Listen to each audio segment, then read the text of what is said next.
Бесіктің киез тұрған қыздың тағдыры. Біздің үйде ескі бесік бар. Оны апам әрқашан тазалап, күнге шығарып, желдетіп тұратын. Ішіндегі көрпешелерін жуып, жыртылған жерлерін тігіп, тазалап, үйдің төріне қойып қояды. Ал мен оны ескі ешкім жатпайды деп тастағым келеді. Сол кезде апам бұрында болған бір оқиғаны айтып берді. Естіген кезде денем тітіркеніп, қатты ойландым. Бесіктің киесі бар деген сөзді енді ғана жан жүрегіммен түсіндім.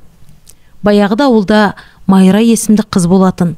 Сұлулығымен барлық жігіттердің арманына айналды. Олардың үйлерінде ескі бесік болған екен.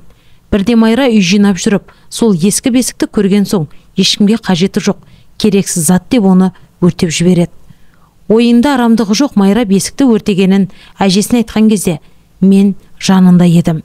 Әдетте биязы кемпір мұны естігенде айқайлап, немересіне бар даусымен ұрысты. Тіпті Майраға ренжіп біраз уақыт сөйлемей де қойды. Ал біз аң-таң боп түсінбей қалдық. Кейіннен әжесі көз жұмды. Майра әжесін ренжітіп алғанына қатты өкінетін. Әркез ойша әжесінен кешірім сұрап жүрді. Бірде күбірлеп айтып та отыратын. Тіпті соңғы уақытта оған жындысың ба, кімге сөйлеп жүрсің, әжең жоқ қой деп айтатын болдық.